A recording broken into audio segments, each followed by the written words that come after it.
Is there an end of time coming of the Mashiach? As far as there's an end of time, sure there's an end of time. Is it the end of time right now? We've been at the end of days already for a long time. We've been at the end of days for a couple of decades already. The end of days is not just a single day, it's a process. Now, as far as the process, the sages teach that the Mashiach will come before Shabbat. Now, it doesn't mean the day Shabbat, but rather the year Shabbat. So, David HaMelech teaches us that Hashem uses every 1,000 years as symbolic for one of His days. So, with the year being 5,784, that means that we are on Friday, somewhere around 6 p.m. Right now as we speak. So if the average Shabbat throughout the year begins, let's say at 7 o'clock, 7:30, if you're in different parts of the world it could be even later, but generally speaking it's around that 7, that means that we are exactly at that time of before Shabbat. We are at that time of before Shabbat, which means that the Mashiach can show up tomorrow, he can show up in a year from now, in 10 years from now, but needless to say, it's in our lifetime, assuming everybody has a full lifetime. It's in our lifetime, but the key is to make sure that instead of focusing on when Mashiach comes, we have to be more focused on preparing for whenever the Mashiach comes. We're already prepared right there and then, because the opportunity we have right now is to do teshuvah before Mashiach comes, because once Mashiach comes, it's not going to be the same opportunity as we have right now. And that's why it says, and we say it in our prayers throughout the week, Uba leTzion Goel leshaveh pesha b'Yaakov, that the Goel, the Mashiach, will come to bring salvation to those that used to be push'im, used to be spiritual criminals, used to waste seed, used to walk around not modest, used to be stingy, used to have, a lot of time wasted instead of learning Torah. So when people do teshuvah, they become part of the people that will get the salvation the Mashiach will bring to the world. But there's also other parts that has to happen, which is there has to be a war. The war of Gog and Magog, as the prophet Zechariah in chapter 14 and also the prophet Ezekiel in chapter 38 both discuss in detail of this last war. And the last war is not a single war, but rather a series of wars. The war of Gog and Magog is not a single war, but a series of war where the ultimate culmination or end of that war is something that will take, according to the Gaon Vilna, less than 10 minutes. But the point being is that this war of Gog and Magog is going to be a war where 2/3 of the world will die instantly, and the other third, only part of it will survive.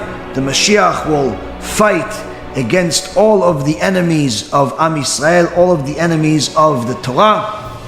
Some of those enemies will be Gentiles, some of those enemies will be Jews, which are the Erev Rav, and none of the enemies will survive. They're all going to be annihilated without the Mashiach lifting a weapon, without the Mashiach throwing a bomb, but rather beruach piv yamit rasha, with the speech that comes out of his mouth, the air that comes out of his mouth, he'll destroy the wicked. So all of the bunkers and the weapons and the bombs and the planes, all of that stuff is not tools that are necessary for the Mashiach or necessary for you to save yourself.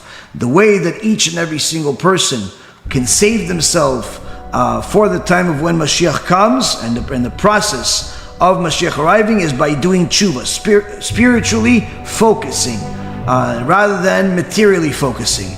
Meaning that you have to utilize every tool that you have to serve Hashem and to get yourself closer to Hashem, to do teshuvah, to be modest, to be somebody that learns Torah, somebody that follows Torah, committed, to be honest, to be generous, to fix your bad character traits. All of these different things that Torah says, you have to start taking them on, and little by little get yourself into a situation where you're constantly looking for more mitzvot. There's a time where a person has to take big leaps to take on big mitzvot, and there are times that a person can take small steps. Now, what's the difference?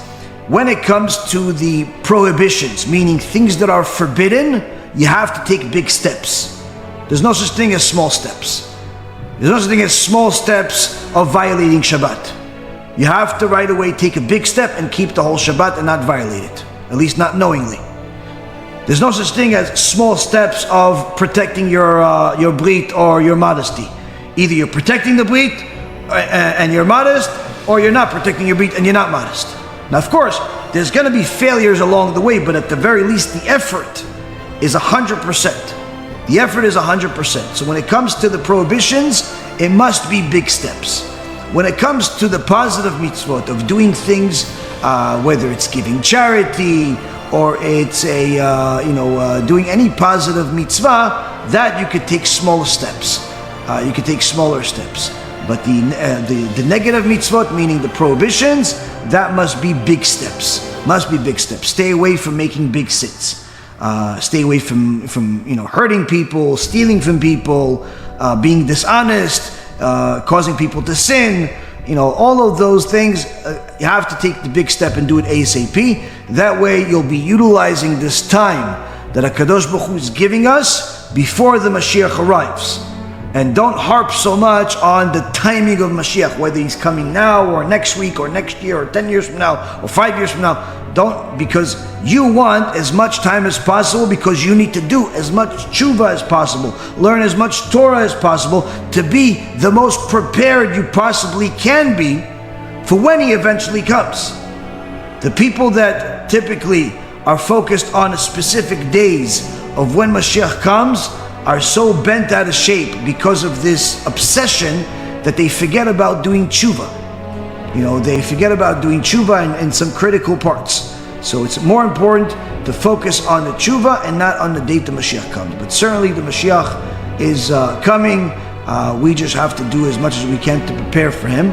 And since we don't know whether he's going to come, tomorrow or a year from now or whenever it is, we have to take advantage of whatever time we have to do the best we can, because we could, chas v'shalom, be in that same case as that woman where there was one day to live. And we don't want to have just one day. We need as much time as possible.